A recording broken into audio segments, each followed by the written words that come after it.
Hello, hello, hello. It is me, your True Hill Phenom SP3. We are live on the True Hill Heat YouTube, Twitter, and Facebook for our WWE WrestleMania Backlash 2022 Roundtable review.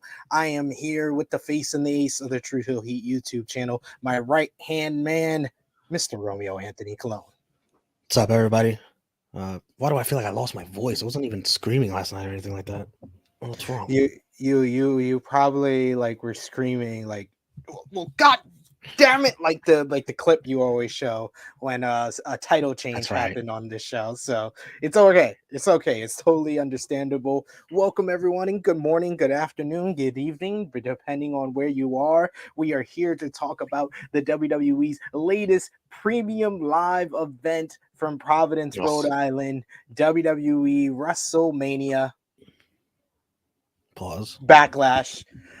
So we're going to discuss all the action, all the moments from last night's show. If you're watching us live, remember, you know what to do. We appreciate all of you who join us. So show your appreciation back by dropping the thumbs up on this video. Share this video with all your wrestling fans, friends, and family on all your favorite social media platforms. If you are new to the True Hill Heat YouTube channel, smash that subscribe button, hit the bell to stay notified for all the great content here. And of course, if you're joining us live, we want to hear from you. We want to know what you thought about WrestleMania Backlash. In our live chat, we try to highlight as many comments as possible, but the best way to have your comment highlighted on screen and to help out the channel, we got a lot of contributors on this channel, and we all like to show our appreciation by sending them a little bit of love, a little bit of support. So your super chat donations is the best way to do that. Any little amount matters and it counts, and it will make sure we highlight your comment on screen and show our appreciation back to you. We got in the live chat with us already. We got Alan Weinstein, who says, yo, SP3 and Romeo, chat fam, what's good? One of our elite good eggs, one of our Patreon backers joining us with us. Ash Vanash, he says, all right. The Enforcer Double A is here. What's up, True Hill Heat Wrestling family? And of course, we got Stephanie Hypes of Serving Face and Heels in the live chat with us, saying hi everyone. We want to wish Stephanie a speedy recovery. Her throat is on fire. She can't really talk, so that's why she's not with us. But of course, you can see her every single Sunday, 11:05 a.m. Eastern Time, serving face and heels. But she's gonna be with us in the live chat, sharing her thoughts on WrestleMania Backlash. I usually ask this when I do AE Ramble with Jimmy, but I'll ask you, Romeo, one word to describe your feelings on WrestleMania Backlash. Pointless. Seems legit. I would say that might be too harsh. That's too harsh. Yeah, I think that's too harsh. Some stuff pointless, but not for everything. I think the best way I can describe it is a solid filler show. That's the best phrase. Filler's a good word too. I mean, yes. For some, when the main event is pointless, it's hard for me to that's the bread and butter. That is fair. We got a bunch of people joining us in the live chat. CM, one of our favorites, one of the true heel baddies, saying this show was boring, but it was only maybe 2 matches that were boring. The rest were interesting. I don't know why it felt so blah. It's because I think I put it best on my Twitter page when I retweeted that we were going to go live with this. It was a good show, but did it really matter? I think that's the issue. I think that's the question that we need to answer. I got another way to describe it. Yeah. And a lot of you old-time fans will get it. In your house, WrestleMania Backlash. That should be the title of this damn show. But yes. You know I'm gonna get that reference because we're watching. We're currently in 1996 over on Fightful Overbook with True Rewind. It very much felt like an in your house show. Especially with the main event. Six-man match with nothing on the line. I just saw that in your house. But it was a really good in your house show. Because we've watched some bad ones. We've watched some bad ones where only one match is good.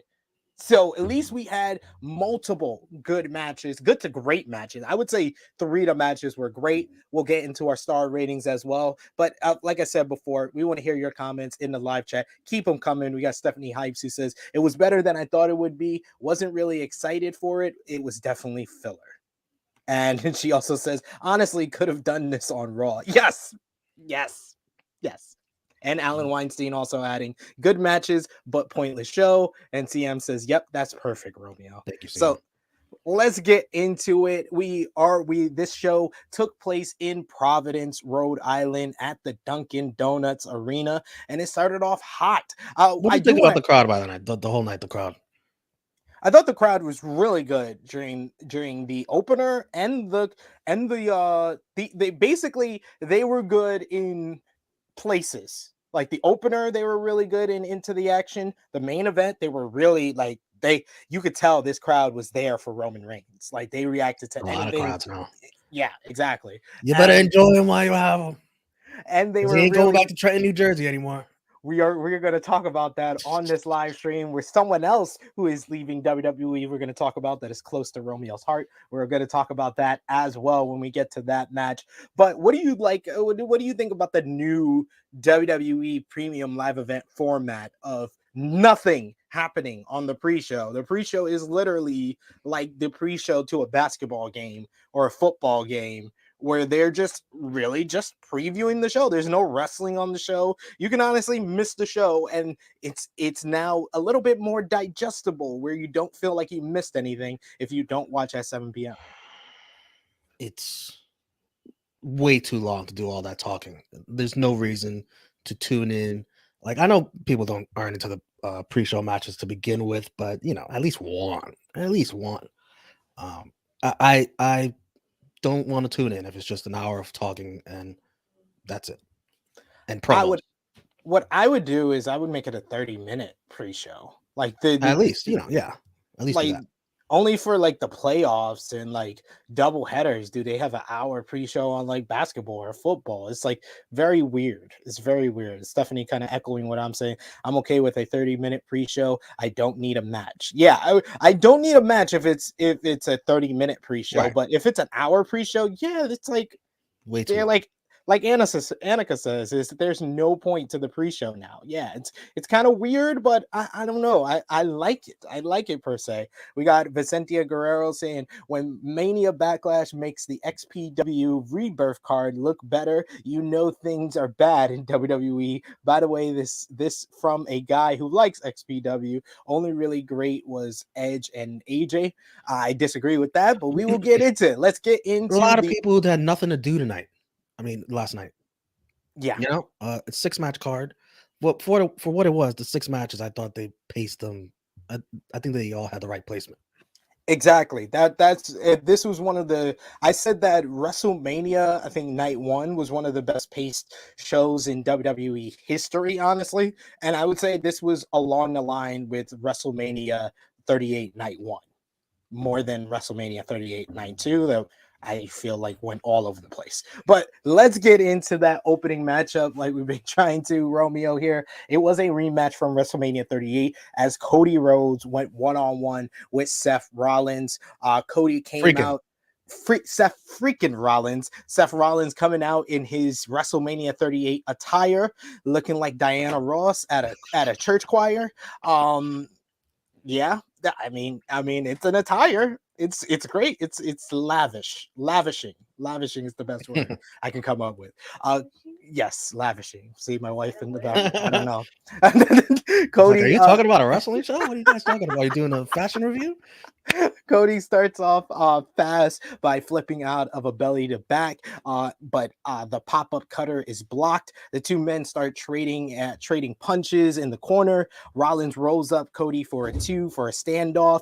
This started off with more like chain wrestling to start off, but the story of the match was really Seth Rollins being much more prepared for Cody. Cody, as Cody was a surprise to him at WrestleMania 38. He was reversing and countering a lot of the Cody big moves. Cody hits a disaster kick for a 2 count though.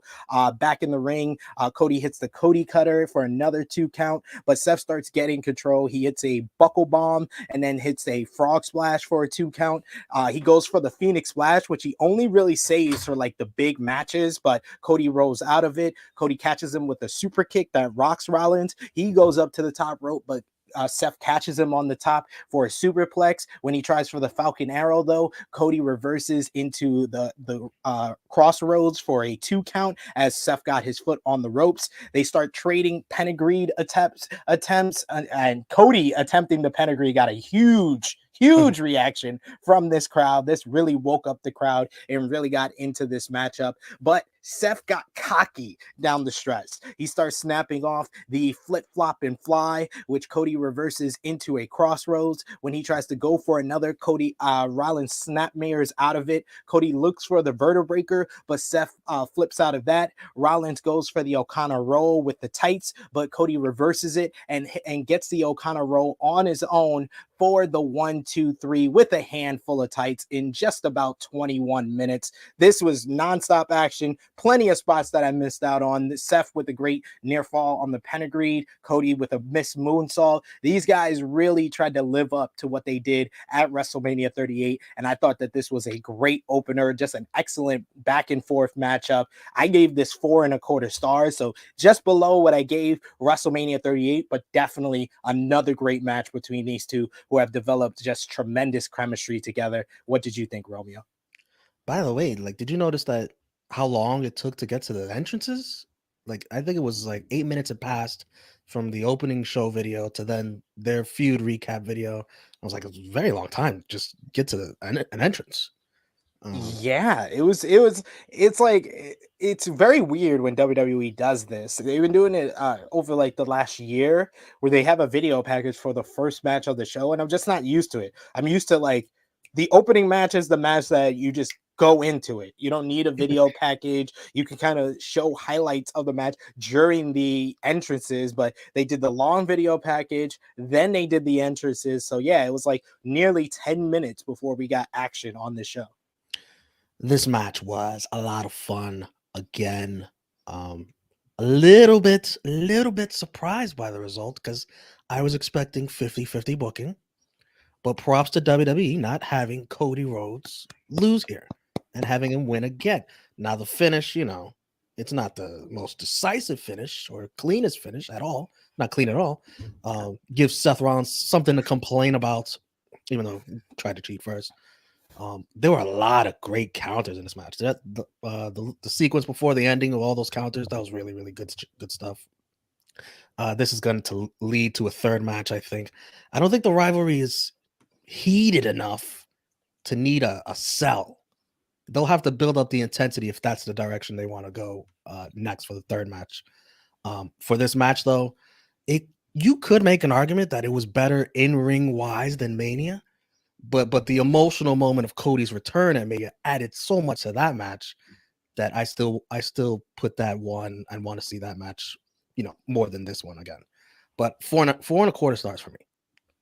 Yeah, I think we're in agreement on the star rating. It's just like the moments really matter. Like, so I had someone who told me, "Oh no, this match was better. It's just the moment of WrestleMania was better than this one." I was like, "No, objectively, this had a lot of the same stuff that the WrestleMania match had. It just told a slightly different story." And that's why I said, like, the story of the match was that Seth was more prepared for Cody. So that's why they knew each other more. There was a lot of great counters. The counters of the pedigree, I thought was like the best part, with Cody teasing the pedigree into Seth doing it. Seth does a Falcon Arrow for a 2 count. The reversal of the Cody moving out the way of the Phoenix Splash, Seth moving out the way of the moonsault.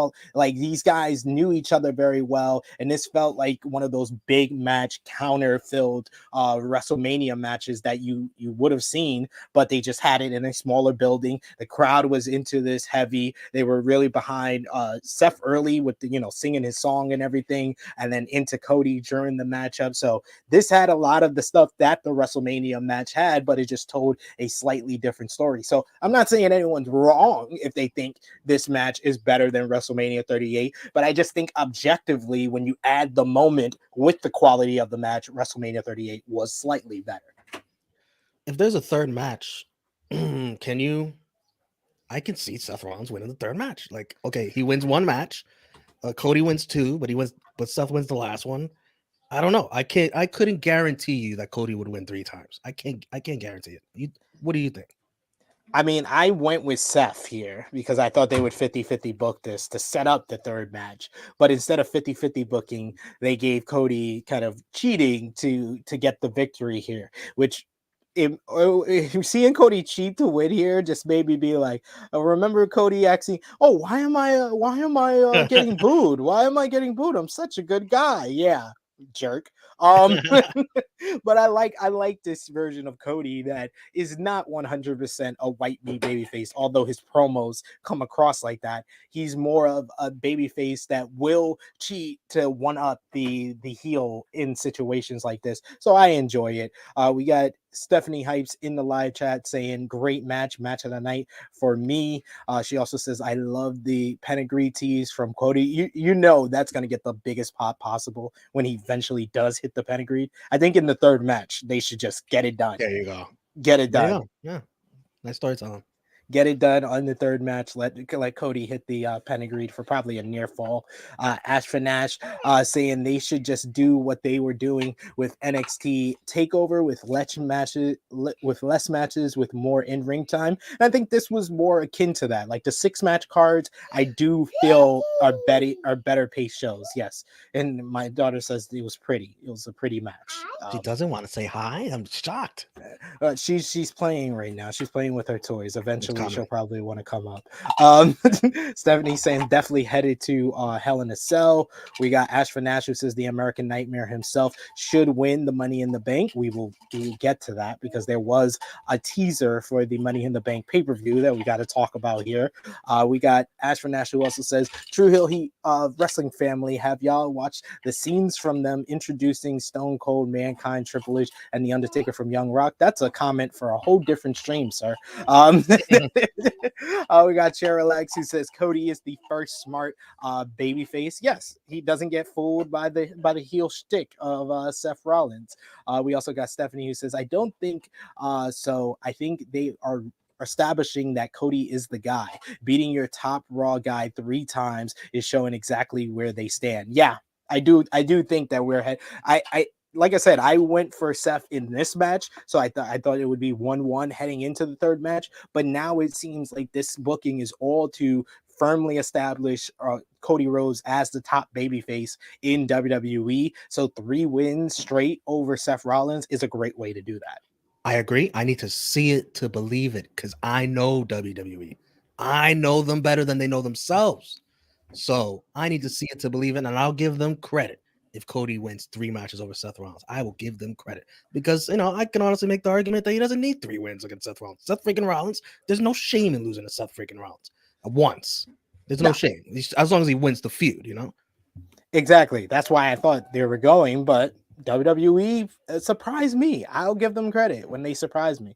Vicentia Guerrero saying Cody versus Seth should have a third match. They do work really well together. Yeah, they just have tremendous chemistry. Like it just flows very nicely. We get a lot of the counter work. It's very much akin. I don't want to say they're at the same quality as these two guys, but it feels very much like the Angle Shawn Michaels feud.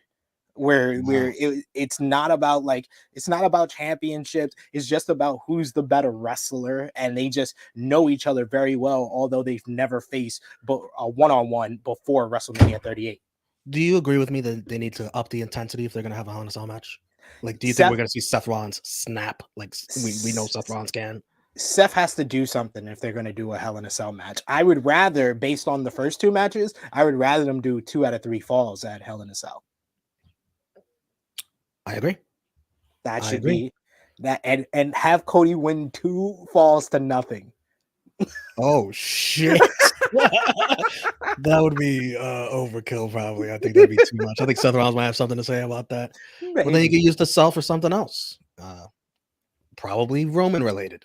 Maybe Roman related. We're not going to get the woman related match, but we'll get into that. Ash Finesse saying Cody Rhodes is such a good character by being a face and having a bit tease of heel. We know it's in him. We've seen it. We know it's in him. Exactly. SB3 seen it. SB3 brought it out of him.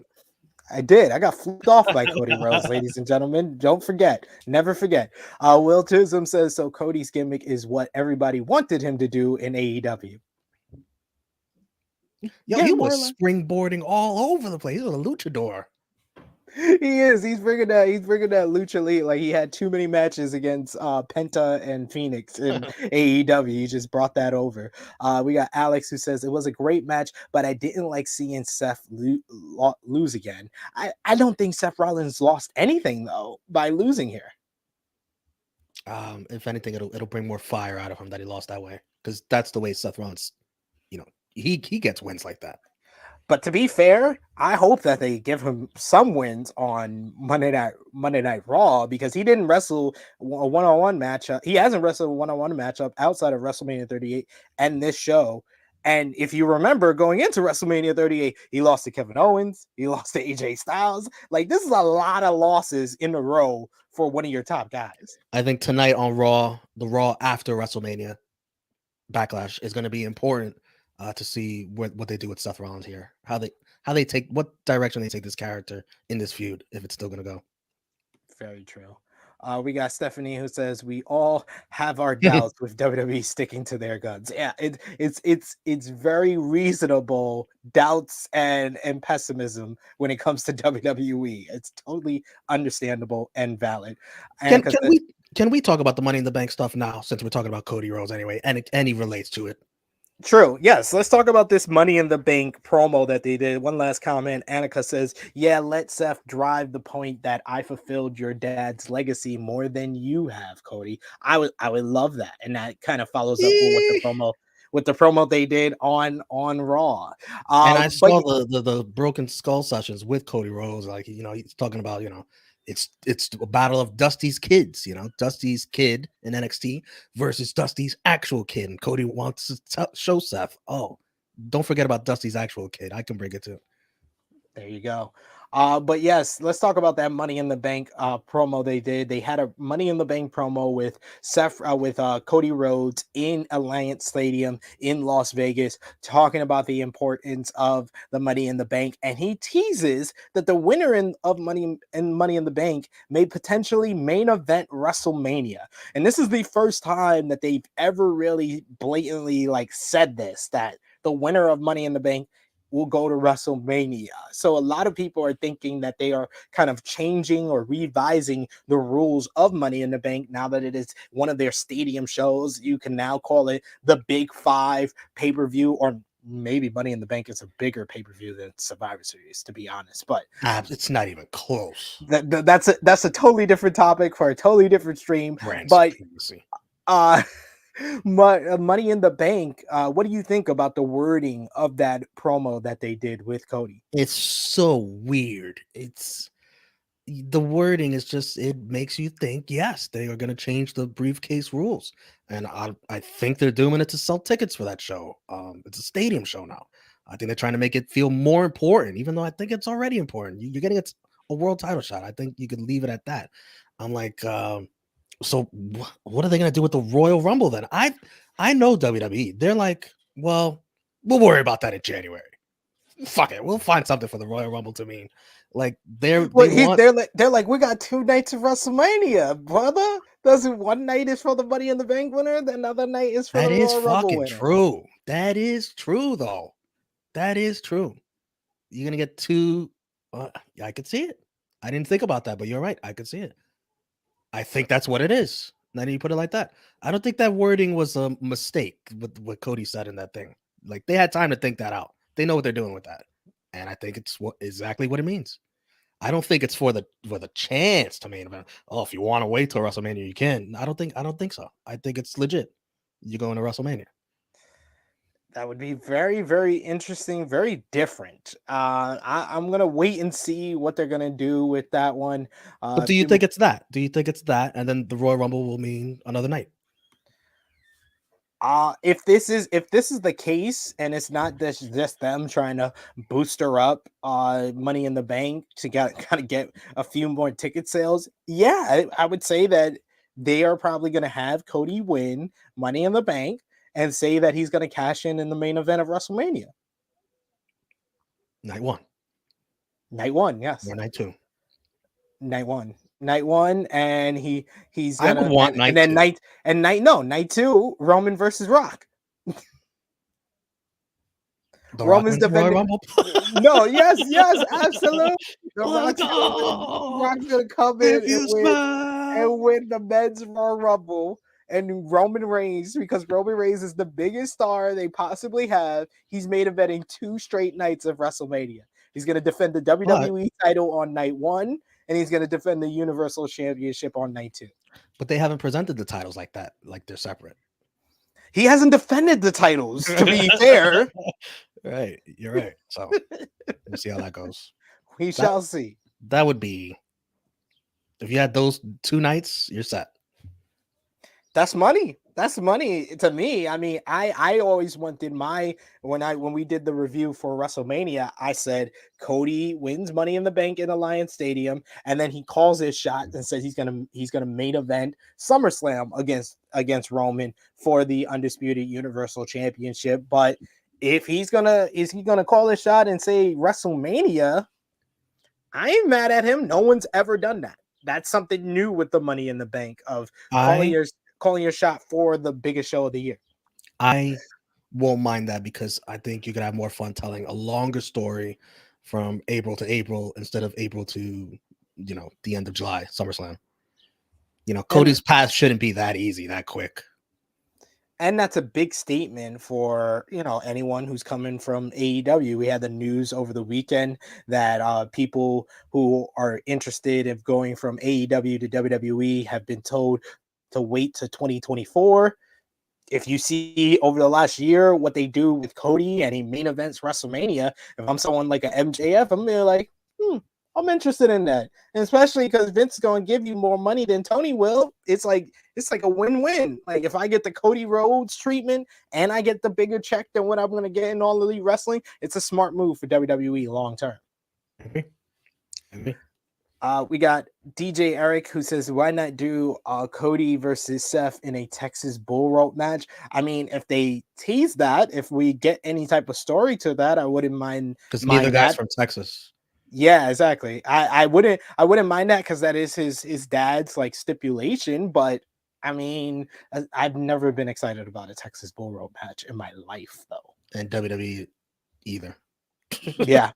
To be fair. We got Vicentia who says if Cody goes over Seth 2 straight falls, Seth will be screaming backstage, sets up another match too. I love how we just can't win a match and move on with WWE. Will Chisholm says, is Cody going to do the smart baby face and win the Money in the Bank and cash it in at WrestleMania? I mean, that's what we're saying now. It seems like that. 70 says they have to be changing it because winning Royal Rumble no longer means you automatically main event WrestleMania. To be fair, it hasn't since 2011. When Alberto Del Rio won it and he opened WrestleMania. We got Annika who says, I don't trust WWE with giving room for the Money in the Bank winner and the Royal Rumble winner at Mania. Good point. We also got I think that's enough for now. We'll get to a couple of more of your comments as we move on. Before our next match, we had a video package of Bobby Lashley. They did a couple of these like character highlight and showcase video packages, and this was the first one with Bobby Lashley showing his journey to becoming WWE champion. Then we got a recap of Bobby Lashley. Well, you know why they do those, right? Why? For those of you on Peacock who don't pay for the premium tier, you're watching actual commercials and advertisements during that. You see, wifey, when we came out here to the UK, she got the WWE network for me. There you go. So that's an app I miss so much. Oh, easy interface.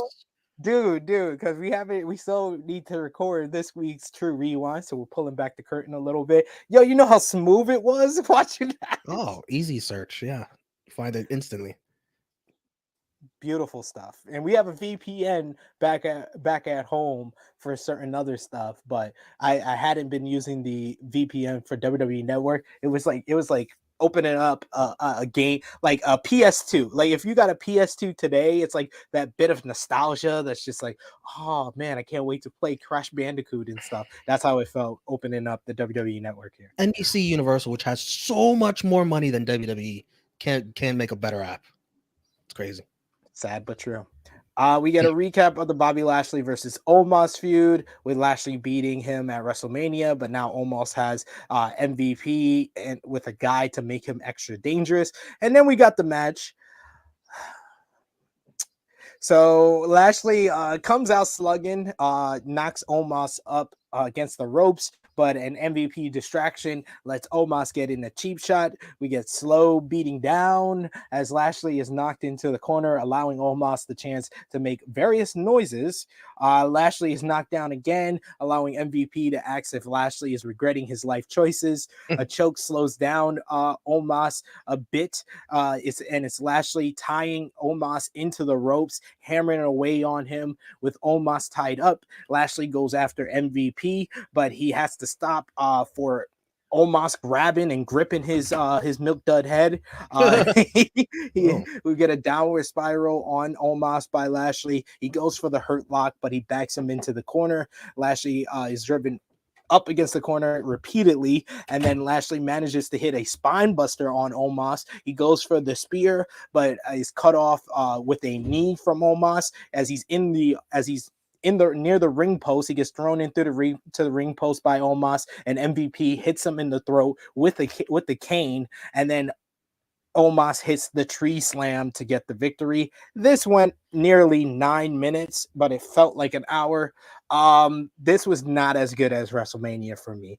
I know it's probably objectively a more of a match because WrestleMania was just Omos dominating for like 5 minutes, and then Lashley hit 3 spots. He hits the superplex, a spear to the back, and then the spear. But I felt like that was a much better matchup than what we got here. Seeing Omos sell, dear Lord, I think that I've seen people who's had one match. I think I've seen better selling in the matchup between me and Baby Seth that is on this YouTube channel than what I saw from Omos here, because this was not very good to me. What about you? To give it a star rating, I gave this a star and a half. Wow. I got I'm the same exact star rating. I got the same exact note where I said, 8 minutes 50 seconds felt like 18:50 at least. You said an hour. Okay, that's cool. Usually I'll defend Omos a little bit. I'll be like, because people compare him to the Great Khali, and he's much more athletic than Great Khali ever was. Omos is like a story of like two sides. It's like, he could do some offense, but like his defense, his selling. It's like a sports analogy. He can play offense, he can't play defense. His selling, I don't mean to pick on the guy, but you're right. It's so bad. So bad. I remember Triple H from Tough Enough. You remember that scene where he's training the kids and he asked one of the kids to sell his punches? And then he's like, if you sold for me in the ring like that, I'd tag you for real. I was waiting for Lashley to just tag Omos for real. Like, you better sell my shit better than this, man. When Lashley spine busted Omos, it looked like all Lashley. I was like, did he even jump? Like, MVP like he interfering. really just had to. Okay. MVP interfering, predictable. I do not want to see a third match, but you're gonna get it. And I'm like, how do they make it different? What, they're gonna have MVP in a shark cage? What's going on here? What's gonna be the third match? I don't want to see it.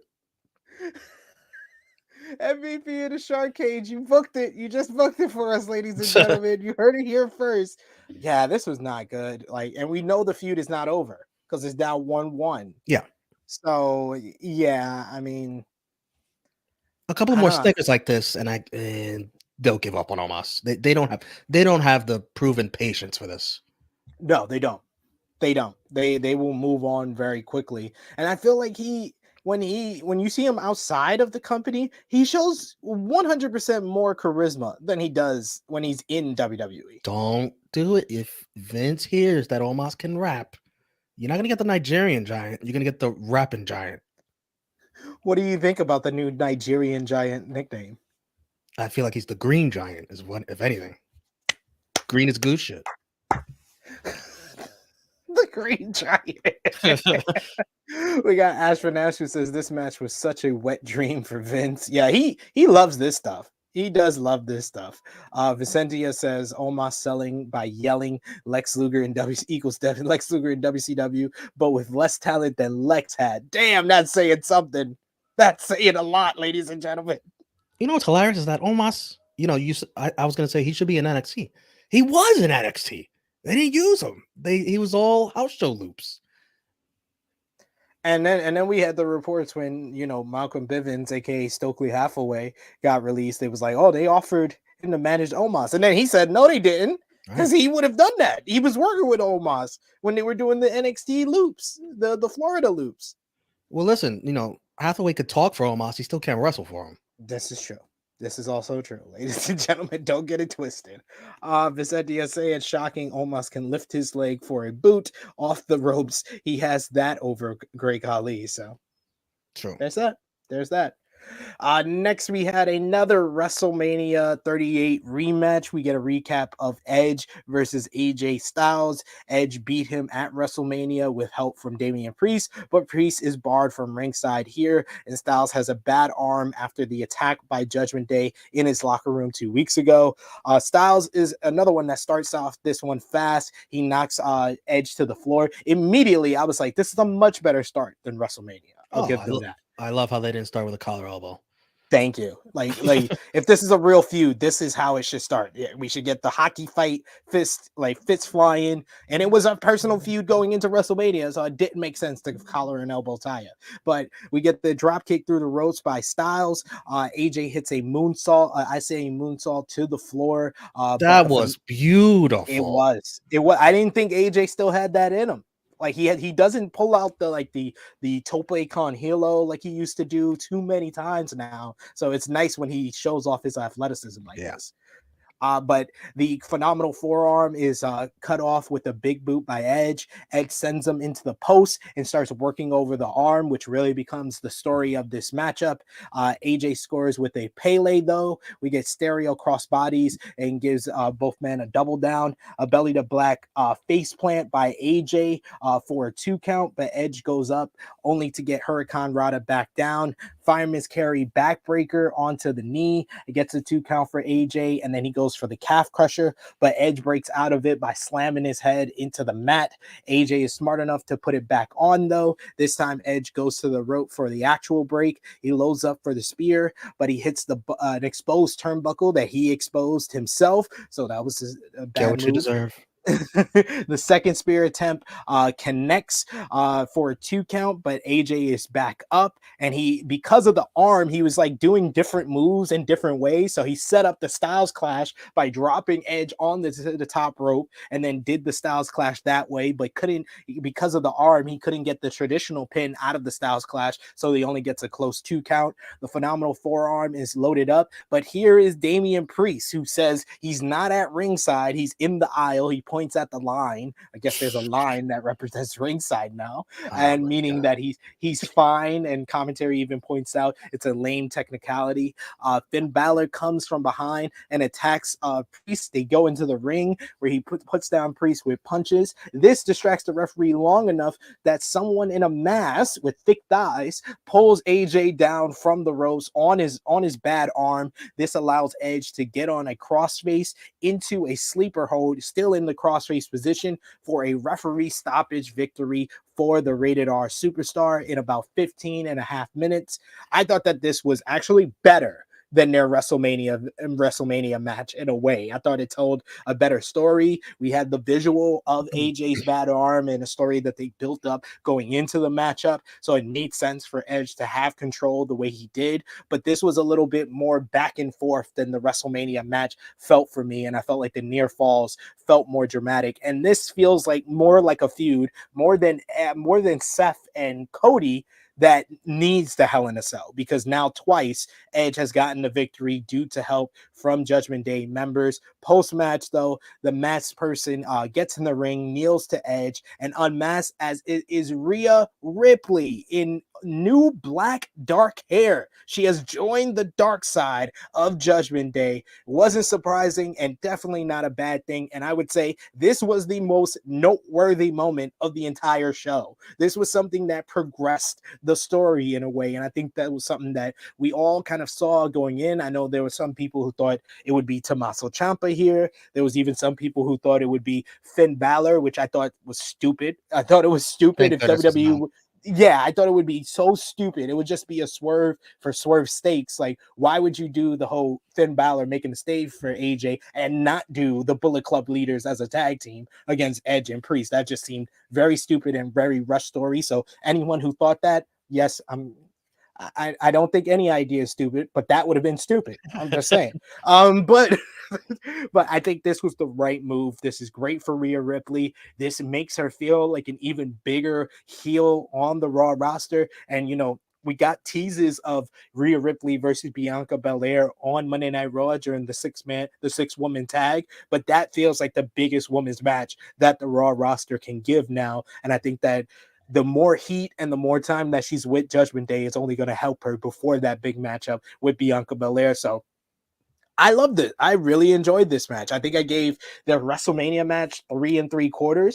I would give this slightly up. It wasn't that much better than WrestleMania 38, but I liked the story and the flow and the pacing of the match better. So I give it 4 stars. What about you? I gave it 3 3/4. That's only because the WrestleMania match I thought was much lower. I agree with you. This was better. I think we both know that these two are capable of even more. So if they knew the whole time they were going to get a third match at Hell in a Cell, and they've been saving that gear for that, I understand. And that's just good storytelling by two pros. The Priest, I hated when Priest came out. I don't care about the lame technicality that the announcer's trying to give it. They have to be, storyline wise, punished for this. It led to the finish of the match, him being in the aisle. You have to show some kind of backbone and order. Adam Pearce, Sonya Deville, they need to be punished. If that's how they booked the Hell in a Cell match as a punishment, okay, maybe. I wish Rhea. This is a small nitpick. I wish Rhea would have maybe tried to have worn something different, so it wasn't so obvious that it was her under the mask. Just from you saw the thick thighs, the leather pants, like, oh, that's Rhea Ripley. The the black hair is like, you gotta have black hair to join Judgment Day, I guess. I don't know. You prove Seems you're really legit evil. to me. It doesn't apply to Edge. Doesn't apply to Edge, but well, no. If you notice, Edge's hair is darker. It is darker than he's got to go full black. He's got to go full black then. I'm not sure Edge. Well, maybe Beth doesn't want to see that. I don't know. Yeah, Beth is like, no, we're not doing that. We're not doing that. But my daughter can do that, Rhea, but you can't.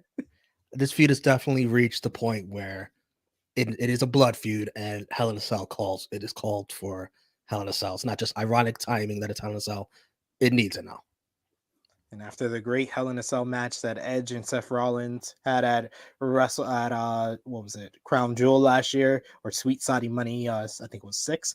I think Edge is like, oh no, I'll take that Hell in a Cell stipulation. Sorry, Seth, you got to do something else with Cody. Has AJ been in one before? No, I think this would be AJ's first Hell in a Cell, I believe. I can't think of any other one that he had, really. Yeah. So, yeah, seems legit. Next we had a video package on Bianca Belair, who isn't on the show, but we need something to fill in the Peacock commercial time, I guess. Yeah.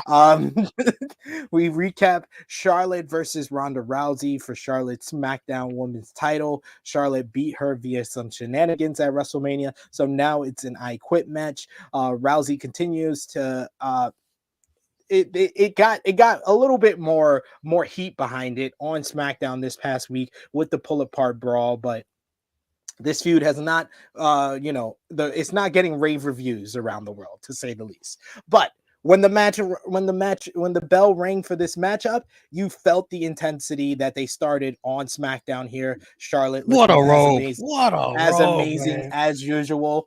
It looks like kind of like a crit flag a little bit on the side there, but that's Charlotte is down. Charlotte is down with the Crips out here in these streets. Oh my god. Rousey SmackDown. starts.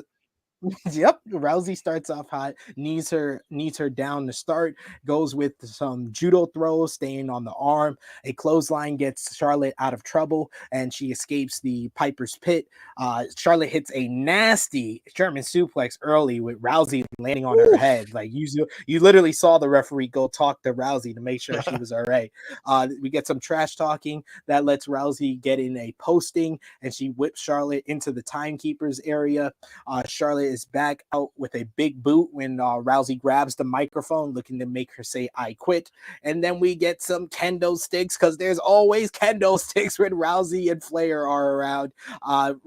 Rousey takes it away though, and Charlotte runs off. She comes back with 2 sticks, but Rousey gets it and pulls out a Kill Bill scene out of This pose was awesome. I this was popped. It was awesome. funny. Yes, I popped so much for this. I was like, yes, this is what it needed. And she finally got some revenge for Survivor Series 2018. She beat the shit out of Charlie with these sticks. Like, one of the sticks was like Yeah, I got breaking destroyed. apart.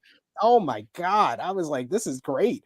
Then we get they fight into the crowd, where Rousey getting whipped into the hockey boards. Charlotte ties her into the handrail and tries to do the camel clutch. That's a callback to how Sasha beat Charlotte in the Falls Great Count callback. Anywhere match back in 2016. Chair shot is blocked through, and then they head back to the ringside area, where Rousey taking over. Another Piper's Pit is broken up with the eye rake, and then Rousey is thrown into the ring post. After Pat McAfee asks if that's the Fiend in the front row, because he notices some good cosplay. That was so random, but I love when Pat McAfee, because you know when Vince is in his ear yelling at him like, "Don't why Pat? Damn it, God Pat. damn it, Pat." Lucky I can't fire you because you make so much damn money. Charlotte comes back with the natural selection on a chair in the ring. They ask Rousey if she quits, and she says no. The chair is then set up with Charlotte saying this is her last chance, and she says Happy Mother's Day, and this leads to Rousey hulking up. She gets the armbar in the chair, and but Charlotte won't quit, and Rousey says, "I was hoping you would say that, bitch," and then cranks back on the arm even harder to make Charlotte say "I quit." This is what their WrestleMania match should have been. This felt like a fight. I like the gritty nature of their WrestleMania match, but it didn't have that much intensity to it. I think thanks to, the build up to the matchup and the crowd being dead, but the crowd was very much into this. That's why I thought this was great placement, probably the best placement of any match on this show, because there was some people arguing this match should be in the main event because it was the only title match and only women's match on the show. But this had the crowd fully invested, and despite what everybody says about Ronda Rousey, and her performance since she's been back, and it's valid criticisms a lot of times, I have not yet heard one crowd, the paying crowd, that boos Ronda Rousey. This crowd responded to her. They've been cheering her. They were fully behind her, and her win got a huge reaction. I gave this 4.25 stars. I put it right up there with the opener to this show. I thought that this was great. Rousey winning in the end, because going into Full Gear and pulling back on Charlotte was great, and then Charlotte's reaction to the loss was also great with the tears. This really, like you said, felt like it mattered. Felt like a fight. This delivered. What did you think, Romeo? 100% agree with everything you said. I like the WrestleMania match a little bit more than you. I thought that was intense. This was intense as well. The spot where Ronda had the armbar on the ropes here, I was like, this was cool too, man. Like, because this gave me a Bret Hart vibe. You also showed the Charlotte with that buckle bomb on the guardrail. There was some great spots. Like I couldn't have notes for all the great spots in this match. But like the number one thing, it just felt gritty. It felt like a real fight. Like they were trying to beat the ever loving crap out of each other. It was funny because when she says, Happy Mother's Day, I laughed. I was like, she should have thrown a bitch in there. Happy Mother's Day, bitch. But then they gave Ronda the line with bitch. So I was like, oh, okay. That was funny. Makes sense. You can't have 2 bitches in a row. The armbar on the chair looked good. It looked painful. The crowd, though, oh man, going into the crowd was smart. It got them more into the match going into the crowd. But We want tables. Shut the hell up. You'll get tables if it comes. That was Like, so annoying. That was so annoying. Like we literally can't have a hardcore or no rules match without tables. Like, and I knew the whole reason why they didn't want to do the table spot because I knew we were going to get it in the main event. Roman always has a table spot in his main event matches, so I was like, they're saving the table spot for then. Relax, you're going to get tables tonight. I almost thought, like, I'm like, fuck the crowd, but I almost thought they should have just improvised. Is there another table on the ring so we get them to shut the damn hell up? We could do a table spot. Oh my god. You spend all that time chanting for tables, you're not seeing the great match that's in front of you. You're not focusing. The report that Charlotte Flair will be taking some time off here. Fightful Select. Yeah, I don't know if you have the report pulled up, but I could pull it up here.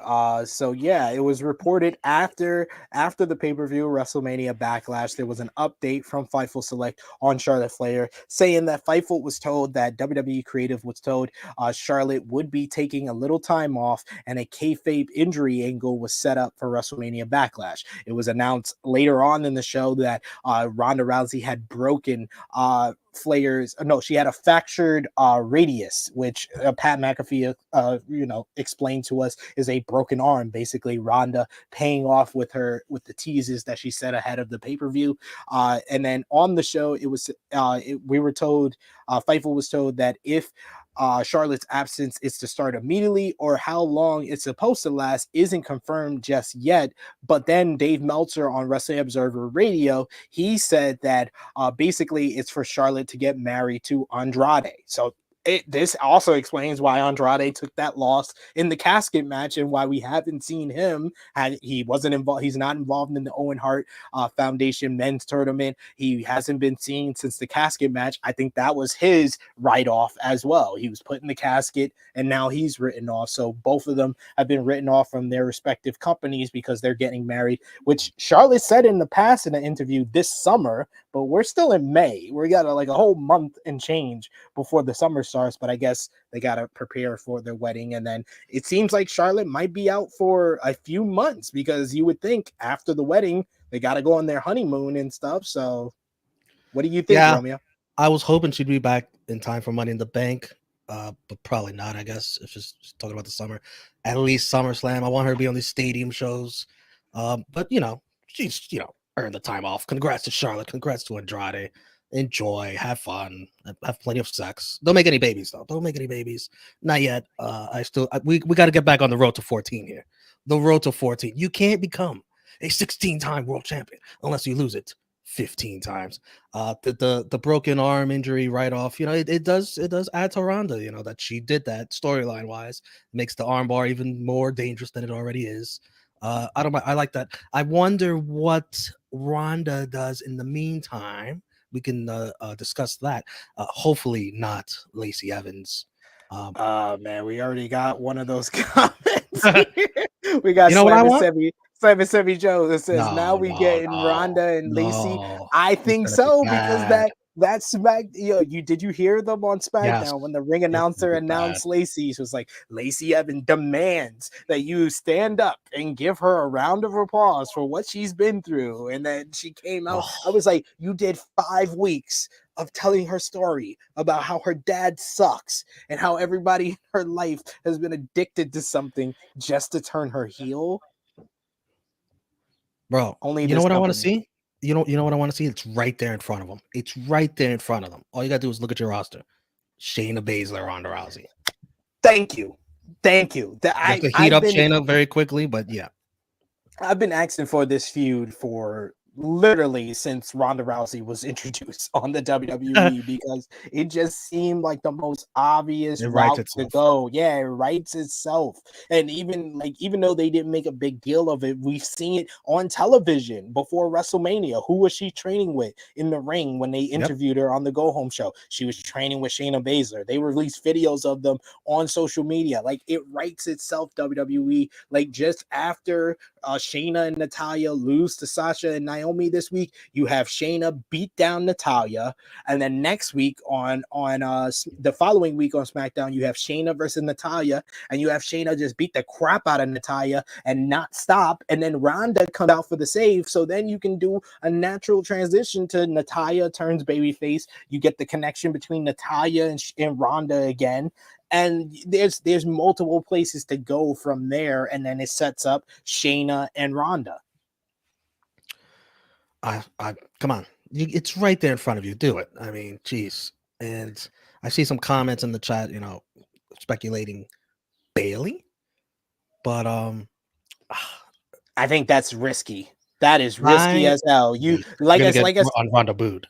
Like I said, you are a good thing. Like sometimes it's okay for WWE to not listen to the fans, because regardless of what the fans are saying on the internet, every single place SmackDown goes to, Ronda Rousey gets a pop. She gets cheered more than she is booed, and they could have ran the risk here by putting it in the main event and then potentially getting her booed that way. But I don't think Bailey is the good choice, because anyone returning gets a pop. And yes, she could just quickly turn heel, but she's not going to get heel heat, especially at especially in Chicago, if they're doing them at Money at Hell in a Cell on June 5th. Yeah. Bailey's going to get cheered over Ronda. Don't do that. Don't do that. Please don't do that. I would have Bailey return in the Money in the Bank match and have it be a surprise, not even just announce a mystery, let people speculate, oh, Bailey, and then have her music play in that stadium. I agree. We also got Annika, who says, I loved Ronda's energy here. Please just let her be this the whole time. I agree. We got Stephanie, who says, perfectly said it. It felt like this actually mattered this time. Indeed. Annika also adding, the best part was when Charlotte said, oh shit. Before the belly to belly. We also got Asher Nash, who says the I quit match more like I quit bitch match. We also got Will Chisholm, who says you can't have two bitches in a row. Just pop me, SP3. Remember where you were when you heard that. And I gave the match 4.25 stars. We're in agreement there. And then Stephanie adds, I thought both ladies did great character work in this match. So much better. Yes. It's like night and day to what we got at WrestleMania. I liked WrestleMania. I remember back on the review show, I gave it 3.5 stars. I wasn't as down on it as a lot of other people, but me too. But you know what it was? This was better. You also had Becky Bianca in the same match. You can't do that. You got the same night. You got to split those two up. Like they shouldn't have been on two matches apart. I think they were. No, it was. They came right after Cody and Seth. Right. Okay. Yeah, that too. Literally, you gave them 2 back-to-back WrestleMania classics, and then you tried to say, okay, we're gonna have a dead period where we do the Hall of Fame and all the video package and stuff, and then we're gonna do Charlotte and Ronda. But the fans at that point was like, oh no, we got to save our energy for Stone Cold. Like we just had 2 back-to-back orgasms. We're not gonna jerk off again. like that's basically what they said. See, now if I say that on a stream, they tell me, Romeo, you're out of control now, you're out of line. SP3 says it right now. Oh, that's fine. It's SP3. You can say it. They approve this message. We got Nick Jackson who says best wishes to Charlotte going forward. Yes, indeed. He's also said he's currently watching Seth versus Cody. Really good match so far. My only gripe is all these camera cuts. Fucking Kevin Dunn. Yes, gotta love Kevin Dunn. We got Ashford Nash, who says, SP3, you forget that Shayna Baszler and Natalya are the only tag team to challenge. No, they're not, because if you saw Monday Night Raw, they teased Doudrop and Nikki ASH. They're already setting up. This is WWE. You got to put on your Vince hat, Ashford Nash. You got to put on your Vince hat. Vince never lets, if you lose the women's tag team titles or you lose your shot at the women's tag team titles, one of you is either going to get released or you got to break up the tag team completely. That's how it works. So Shayna and Natalya are getting broken up after they lose on Friday. You heard it here first. That's fine. That's fine by me. It wasn't a bad team. It wasn't a bad team. No. Slam and Sammy Joe says Queen of Spades and Queen of Hearts isn't a terrible team either. No, they're not. Just don't care. Yeah, exactly. We care, but that's not enough. Yeah. And Vicentia adds, Shayna versus Ronda would be great, but for this to work, WWE has to stop booking Shayna 50-50. SP3 has a great way of booking the angle, but this is WWE we're talking about. Yes, yes, I just want to add, when I came up with that whole angle for Shayna and Ronda, I wasn't wearing my Vince hat. That I don't Exactly. think that's what Vince would do. Exactly. We know that.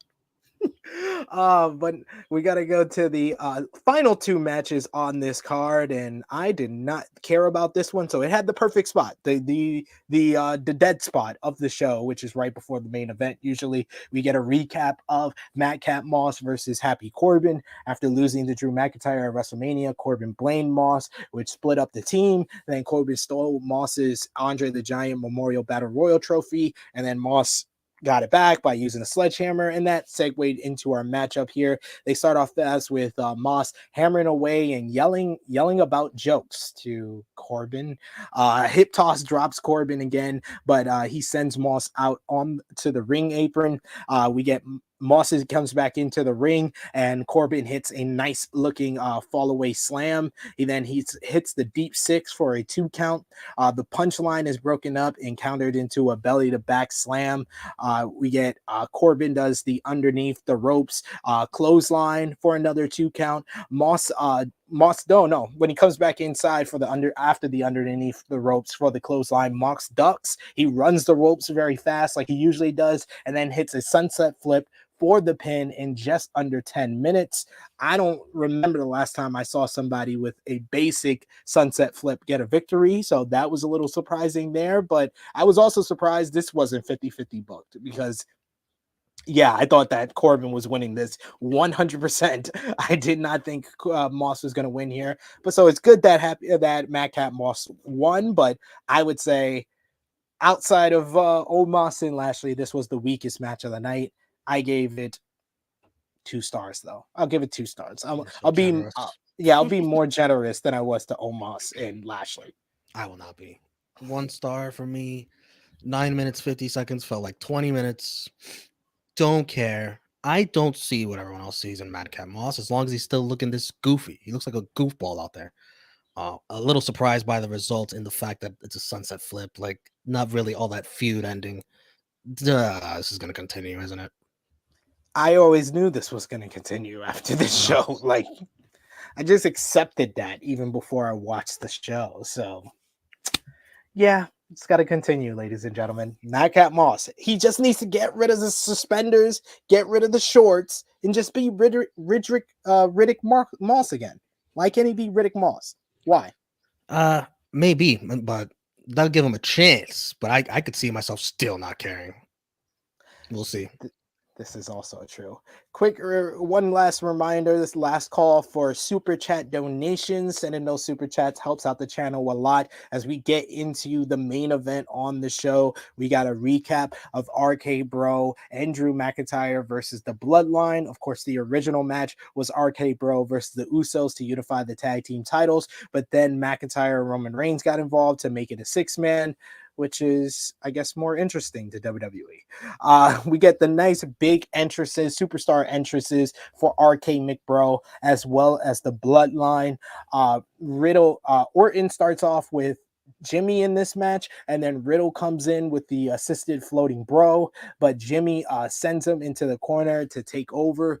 McIntyre comes in and tosses Jimmy into the corner, allowing him to do the dramatic point at Reigns. This was a kind of the early portion of this match, what it was all about. It was about Drew wanting Roman, and Roman just playing keep away. He tags in and then tags back out to Jay to get the crowd very heated. He says that I call the shots. I'm the shot caller, not y'all.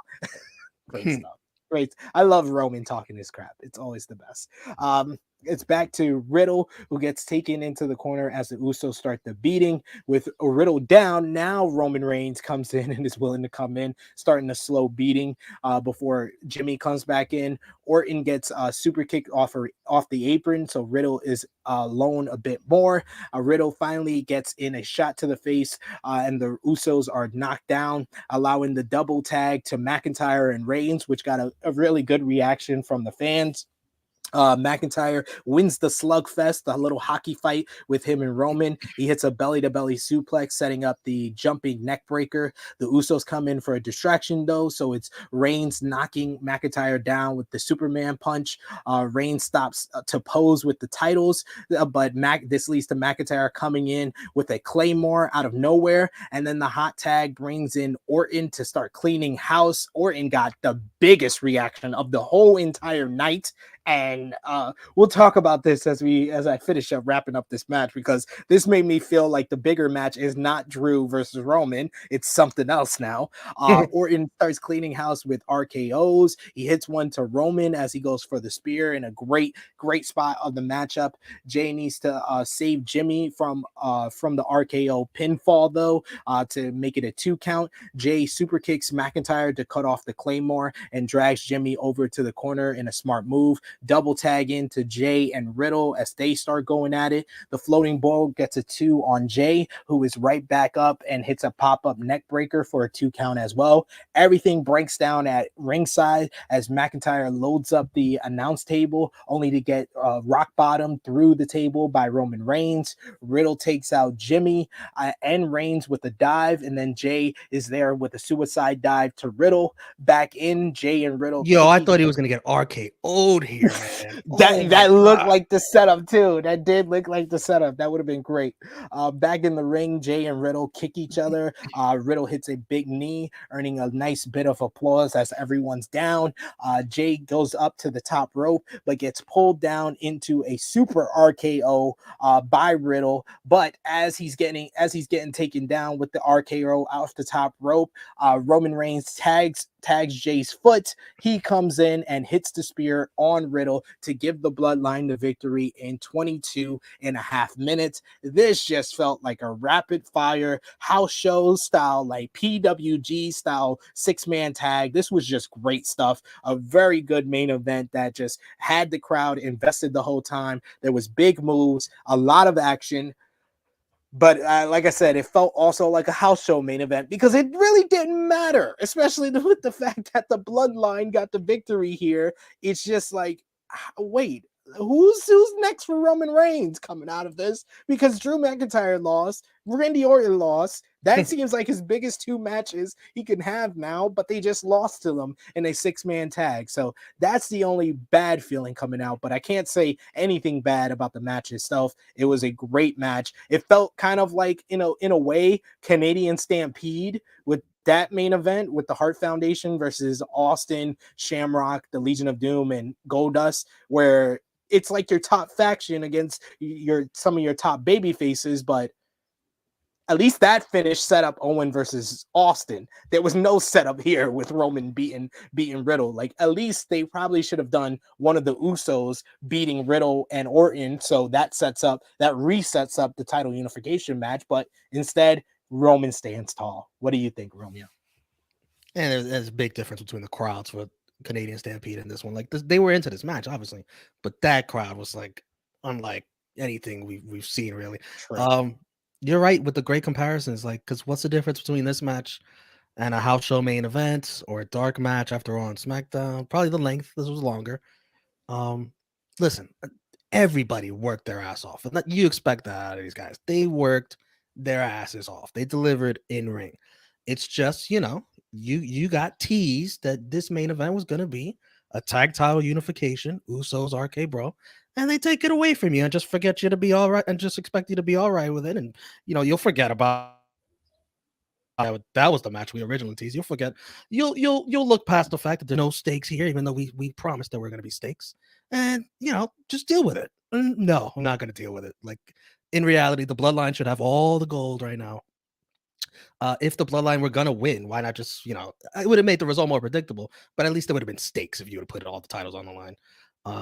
And if the titles aren't on the line, then let the baby faces win. Roman doesn't have to get pinned. He's not going to lose anything. It'll help Drew McIntyre. It'll help Randy Orton make a claim that he should be champ too. Why does the Bloodline win here? Well, I know, because they're Roman and they got the Bloodline and they always win. But did they have to win? No. You could have gotten away with it. It's just, man, they are overpowered. What do you do with them? What do you do with them? They're overpowered. They're OP. What was the point of this? What happens now? Too many questions. And I gave the match 3 3/4 stars. It was enjoyable, but with no stakes, I lose it. I tune out a little bit. It's like no stakes. What does it matter? It doesn't matter. I was a little more generous. I gave it 4 stars. I thought it was a great main event. I thought it was a lot of fun in a vacuum. Like if you don't think about all the questions coming out of it of did this really matter? That's the biggest feeling when Roman Reigns gets the victory in this 6-man tag. Is like, did this really matter? Did we really need to do this? No, probably not. I got to shout out our main man, Alex McCarthy, in the live chat joining us. Thank you. As Annika said, Irish Whip, the biggest baby face in the UK wrestling media, my main man. And we also got Stephanie who says, look, I know Drew is supposed to be the guy, but he got out cheered and out chanted by Randy. I want Randy to take the WWE title off of Roman. No, I wouldn't go as far as that, no, but no. this is something that Dutch Mantel said he said like almost like a month ago now, that Randy Orton seems like the biggest babyface here and the guy that should verse Roman Reigns. And I wasn't really with him there. I thought that Drew would be the next guy or should be the next guy. But after watching this match, yeah, Randy was the bigger babyface on his team. So it's like, this whole thing with RK Bro has got him even more over. I think this is the best babyface run of Orton's career, and it's been long enough since the last time they did Randy and Roman, and he's never versed this version of Roman. Right. So I think that this would be a huge matchup and probably the biggest match coming out of this that I would go for. I don't think anybody should beat Roman until Cody does. I think Cody should be the guy. Cody should be the guy to dethrone him. And you have to get Roman. I don't know how the math works out to WrestleMania. He's at like 700 something days. You have to get him to 1,000. You're this close. You got to go to 1,000, 1K. Come on.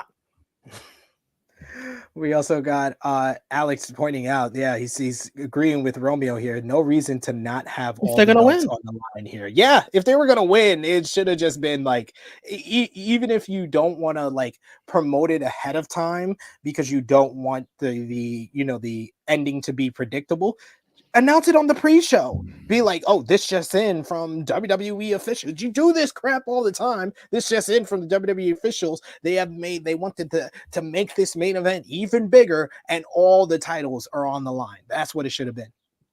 Yeah. Or even right before the match. When they're making the entrances, someone gets on the mic. Like, you chicken shit, Roman. Put the titles on the line. But yeah, this was like as in your house a main event as it in your house can get. Indeed. We got Annika who says, yeah, I need to see Roman versus Orton now. That's the match I want to see. That's the match pretty much everybody wants to see. It seems like this is the consensus coming out of this whole show that that's the biggest match WWE could do now. We got Vicentia who says, I like Roman, but he wins so much. WWE paints itself in a corner. What the fuck will they do when Reigns wants a lighter schedule or to retire? With WWE firing so many people, they are no more major threats. And that brings to like the other big news coming out of this show with Roman's big promo that he did after the house show in Trenton, New Jersey, where he said that he doesn't know if he'll ever be back in Trenton, New Jersey. This led to Wrestling Observer Radio, where Dave Meltzer reports that Roman has just signed a new deal with WWE that is for less dates. So he's going to be doing more of like the TV shows, but less house shows. It's more going to be like the Brock Lesnar schedule, where he's going to be, the champion on TV, but he doesn't have to do as many house shows. Where this year he's had like 20 plus house show matches, but he's only had like maybe 3 or 4 matches on TV. Yeah, he's become a little bit of a part-timer here. I wouldn't want to return to Trenton, New Jersey either. Like, Roman should just make the major towns, the major cities. Like, he doesn't have to be in everyone. That's what I think. He's earned it. He's earned it. I said it best on Twitter. You want to know why New Yorkers are so pessimistic, Romeo? Because we're Knicks fans? What? No, because they know the light at the end of the tunnel is New Jersey. That's why. But I understand Roman not wanting to go back to New Jersey. But yeah, I think that this is the right move for him. Like, he is their biggest star. Like, they have made that abundantly clear with the booking. He is presented as such. He works as such. He gets the reaction as such. This is what they've wanted for 7 years now, and they finally are at that point. It just makes sense for him to only do the major towns, to only do TV more than just every single house show like he's been doing this year. Yeah, I think people were overdoing it online, just saying like, Roman's leaving, Roman's on the way out, Roman's got a plan to get out of here. I don't think it's that serious, at least not right now, not in the immediate future. Yes, I could see him eventually going Hollywood, down the Yeah. line. And you have to plan for that, WWE. Like, you can't just be like, oh, he'll never leave us. No, you do have to plan for that. You have to have your next guys ready in line. They have to beat Roman Reigns, get that rub. You got to start planning that. And that's why I'm hoping it's Cody Rhodes. They're taking Cody Rhodes seriously. He did win last night. He didn't lose. We'll see what they do with Cody Rhodes at Hell in a Cell if he wins there too. Let's see if Cody Rhodes should be the guy. Let's see if they continue that push. We got Stephanie who says, I'm not a big Riddle fan, but he was working last night. Kudos to him. Yeah, I think he was like the unsung hero of this. He was the one that was like working the hardest on his team without the big reactions that Orton and McIntyre got throughout this one. It was cool seeing Riddle Roman. That'll be a nice little matchup if they could do that. Yeah, all three of these guys would probably be the next 3 challengers that I would do for Orton. If you're not gonna do Cody versus Roman at SummerSlam, then you should probably space out these 3 guys as the next challengers for him. Because Drew has to be the UK show. He has to be that has to be his. So I would do Orton next after this. After I would do Orton SummerSlam. I would do Orton at Hell in a Cell. Why not? Why not? I do Riddle. I mean, I think if Roman's on the Hell in a Cell show, it's going to be inside Hell in a Cell, and I don't think no point to do that, right? No point. It's not. It's just for Roman to do it. It's no point though. But if it's Roman versus Orton in Hell in a Cell, you have the story of Orton is like Mr. Hell in a Cell. Now that Triple H and Undertaker are not around, he's the guy. He's the after guy with the most wins inside of Hell in a Cell. And I saw Orton say in an interview that, like, he's the guy that's always sticking around. He's not leaving. And he's saying, Roman's going to leave. I'm not going to leave. Yeah, that you could write that in the storyline right there. There you go. Alex also saying, doesn't matter who your biggest babyface is for the title win from Roman. You'd hope it's who you want to be your next guy. So, yeah, I would think that the next guy, the guy that dethrones Roman, I mean, I would love for it to be Cody, but Cody, I don't think is the long-term guy.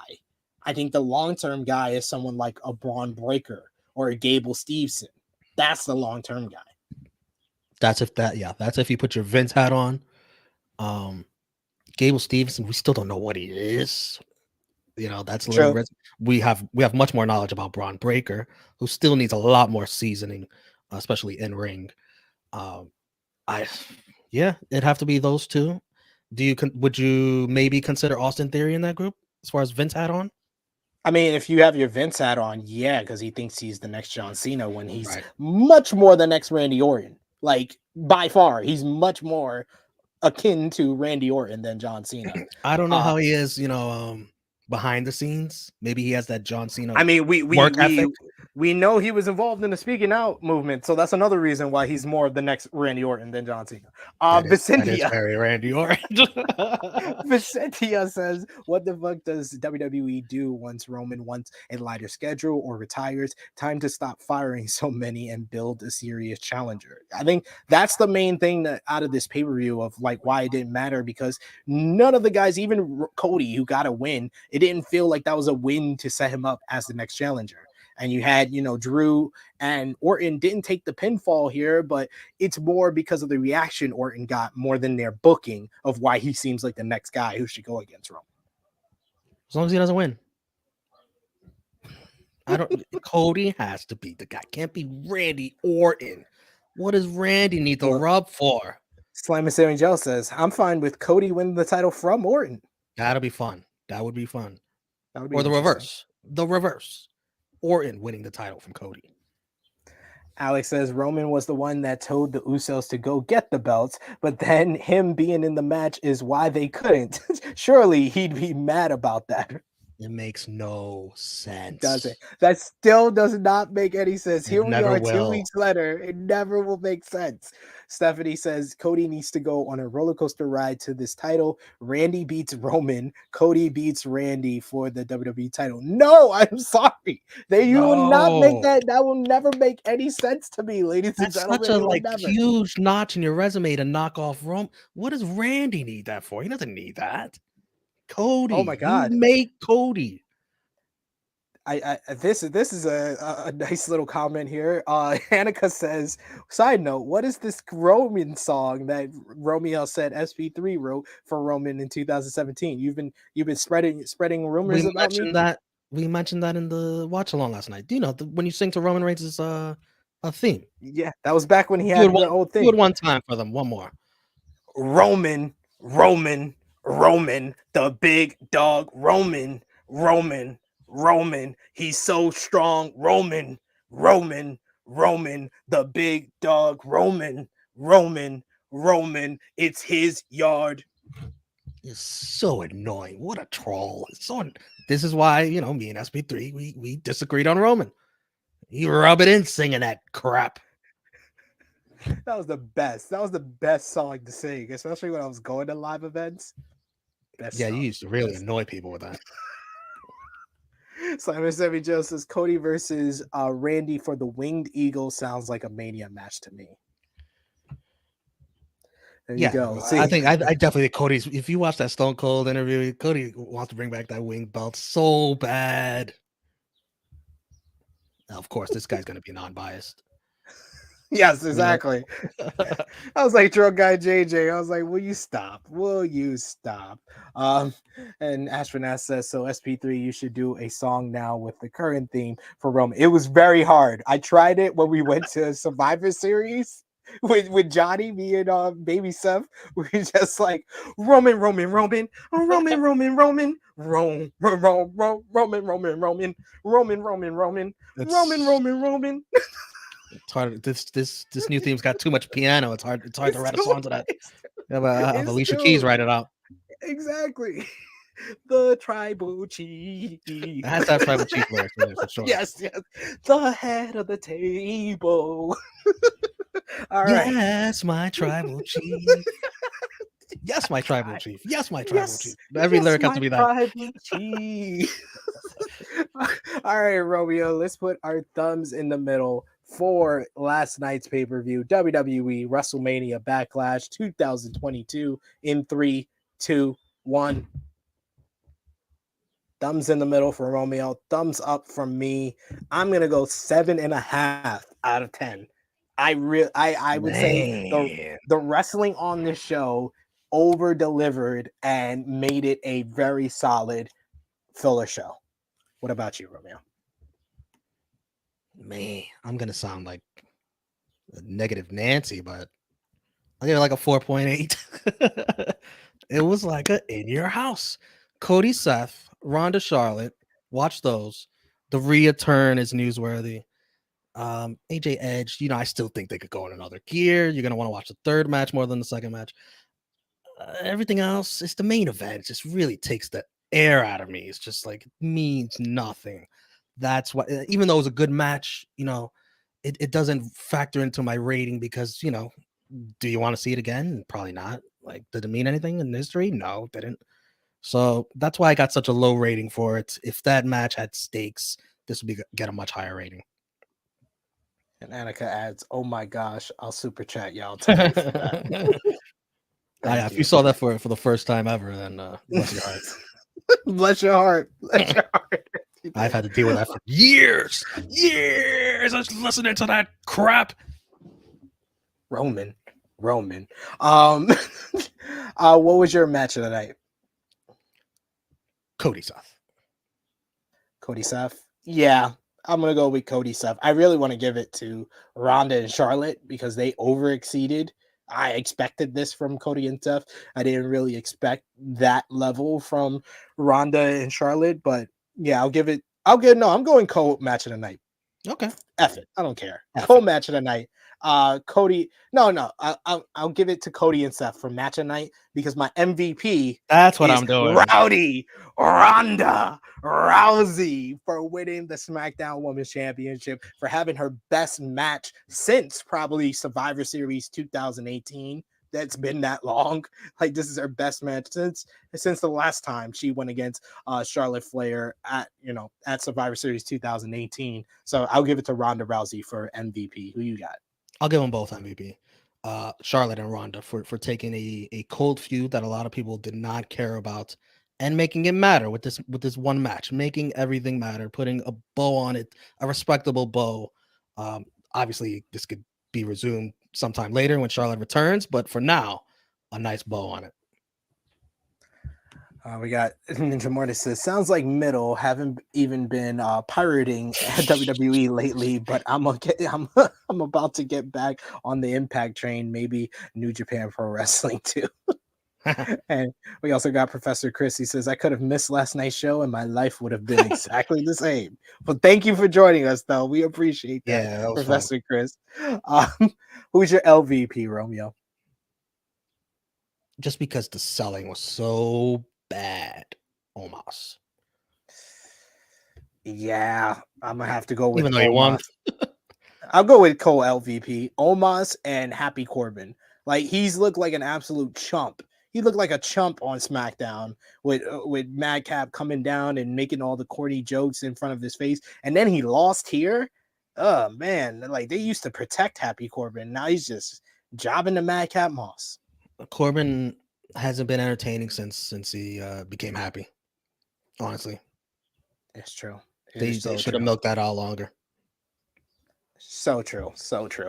But yes, that brings us to a close on our WrestleMania Backlash Roundtable review. Want to thank Romeo. Want to thank everyone who joined us in the live chat. Like Ash Finesse says, hey, everyone who's watching the live stream, don't forget to super kick that like button and buckshot Larry at that subscribe button, along with a GTS to that bell, so you wouldn't miss a video or live stream. Very creative. Very creative. I like that. That's a good one, sir. But yes, do all that great stuff. Romeo, let the people know where they can find you and when they'll see you next time on the channel. True Hill Romeo on Twitter and Instagram. Tonight, Rated Raw Superstars, as we watch WWE Monday Night Raw and all the fallout from WrestleMania Backlash and the directions they go forward. Tomorrow, NX3, we'll watch NXT together. Wednesday, definitely be a Dynamite watch along as the Owen tournament begins. What else we got advertised for that? Man, that's a stacked lineup on Wednesday because you got Cole versus Dax Harwood in the Owen. You got Jeff Hardy versus Darby Allin, the dream match in the Owen. You got Tony Storm versus Jamie Hayter. You got CM Punk versus John Silver. You got Jungle Boy versus Ricky Starks for the FTW championship. MJF and Wardlow contract signing. So stacked lineup on Wednesday. So you guys asked for it. We're back with our watch alongs for Dynamite. We took 1 week off. It's okay. You miss what me and Jimmy rated the lowest Dynamite of the year. So it was a fair week to miss. The ratings too. Even though they're playoffs. Yeah. The lowest ratings of the year. Not only the lowest ratings on AEW, the lowest ratings of viewership for AEW of the year going against the NBA playoffs. You can find me on the Twitter machine at TrueHillSP3. You can see me once again here on YouTube at 2:15 p.m. Eastern time over on the Believe in Pro Wrestling podcast YouTube channel. Myself and Rick Ucchino will talk about WrestleMania Backlash in full over there, as well as all the latest wrestling news, including Mia Yim's debut over on Impact Under Siege.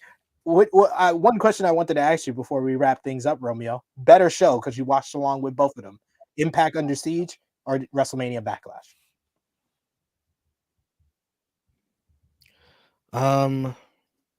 Under Siege mattered more. I would say Under Siege by a country mile. Go out of your way to watch Josh Alexander. Just the main events alone. Versus Tomohiro Ishii. That was just a banger. Follow us on Facebook. And yeah, Twitter, it's a predictable outcome, but guess what? It matters. Exactly. That's the difference. Facebook, Twitter, and Instagram at True Hill Heat. Patreon.com/True Hill Heat. The True Hill Heat Prediction Championship, where I still reign at number one, number one with Chris G after this weekend. We got more Should have picked predictions. Moss. You should have picked Moss. I know, right?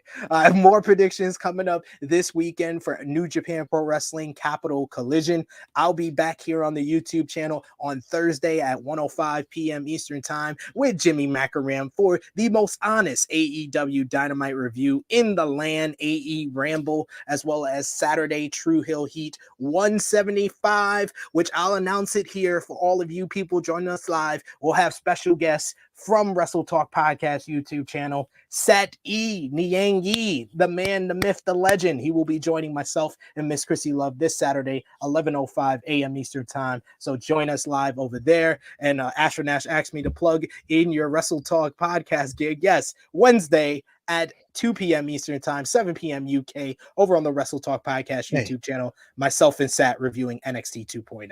Plug in your Fightful Overbook gig too. Oh yes, True Rewind will be back. True Rewind will be back this week. Myself and Romeo will be reviewing the Monday Night Raw following SummerSlam 1996, as well as WCW Nitro. So check out Fightful Overbook. Subscribe, hit the bell over there for all the great content. But that is all for our WWE. Another comment. This was good. This was had to be brought up. That guy is an LVP too. You paid to see Liv Morgan. You didn't get her. That's an LVP. Absolutely. It's so wrong. It's so wrong. But that is all for our WWE WrestleMania Backlash Roundtable review for Romeo. It is me, your True Hill Phenom, SP3. We are signing off until next time.